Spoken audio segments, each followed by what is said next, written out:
Banyan में आपका स्वागत है दोस्तों। आज हम लोग शेयर्स के बारे में जानकारी प्राप्त करने जा रहे हैं, जिसका जो नाम है देवयानी इंटरनेशनल एलटीडी की बात किया जाएगा। यदि यहाँ पे देवयानी इंटरनेशनल एलटीडी की बात किया जाए तो कुल मिलाकर इसमें जो आज रिटर्न्स जो देखने को मिलती है वो आपको कहता है कि आपका 10% के आसपास में आपका नज़र आ रही है। तो आखिर ये शेयर कहाँ तक जाएगी, नहीं जाएगी, तो लास्ट में इसकी टारगेट प्राइस स्टॉप लॉस की बात किया जाएगा। तो हमारे इस चैनल्स में आपका बने रहे। तो यहाँ पे देखने का कोशिश करते हैं। कहता है कि जैसे ही आपका कहता है कि मार्केट आपका ओपन हुआ था तो यह भी जो शेयर है करीब कहता है कि 182 के आसपास में आपका ओपन हुआ।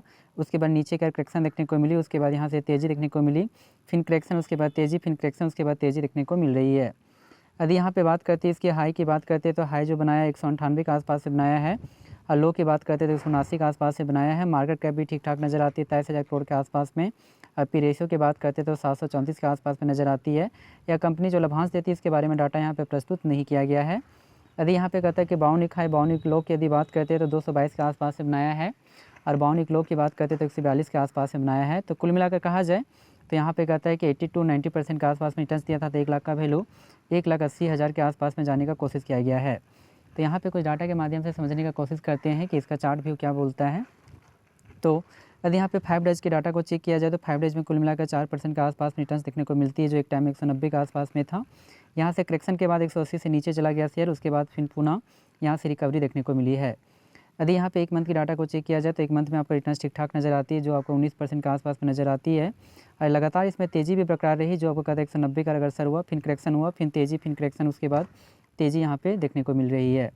यदि यहाँ पे बात करते हैं 6 मंथ की डाटा को तो 6 मंथ में कुल मिलाकर जो रिटर्न जो देखने को मिलती है 15% के आसपास में नज़र आती है, जो एक टाइम में यहाँ से 180 के आसपास में था, फिर करेक्शन हुआ, उसके बाद लगातार तेज़ी के बाद 220 के आसपास में जाने का कोशिश किया गया है, और उसके बाद फिर गिरावट भी देखने को मिली थी। उसके बाद यहाँ से रिकवरी हुआ, फिर करेक्शन उसके बाद यहाँ पे देखने को मिल रही है।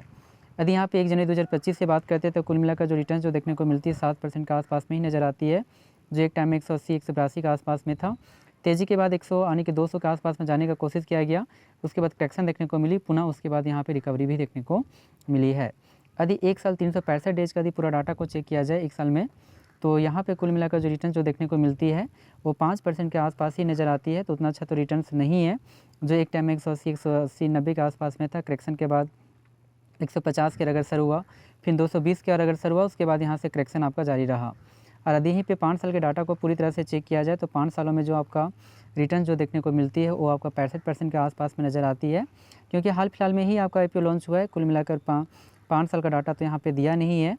तो यहाँ पे डाटा के माध्यम से समझने का भी कोशिश करते हैं कि जब से आपका कहता है कि यहाँ पे दिखाया गया है, तो कहता है कि 20 अगस्त 2021 में कहता है इसका प्राइस 118 के आसपास में था, जो 195 के लेवल को क्रॉस करने का कोशिश किया गया। उसके बाद 118 से तुरंत यहाँ से गिर कर 112 के अग्रसर हुआ, लेकिन 200 के अग्रसर भी होने का कोशिश किया गया।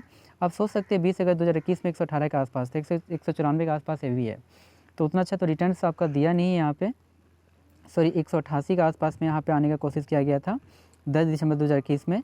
उसके बाद पुनः इसमें कहता है कि यहाँ पे करेक्शन देखने को मिली, उसके बाद फिर तेज़ी देखने को मिली, फिर करेक्शन के बाद यह शेयर गिरकर 144 के आसपास में भी आने का कोशिश किया गया 31 मार्च 2023 में। और उसके बाद पुनः इसमें आपको कहता है कि रिकवरी देखने को मिली, और रिकवरी जो था अच्छा खासा था, और रिकवरी जो था करीब कहता है कि 211 यानी कि 220 के आसपास में भी आने का कोशिश किया गया।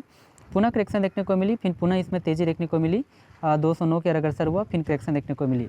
तो इस तरह से है। तो इसकी टारगेट प्राइस की बात कर लेते हैं। तो टारगेट प्राइस हमारा जो बनकर आती है वो आपको कहता है कि 220 रुपीज़ बनकर आती है।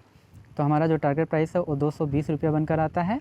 और स्टॉप लॉस की यदि बात करते हैं तो हमारा जो स्टॉप लॉस है वो 160 बनकर आता है।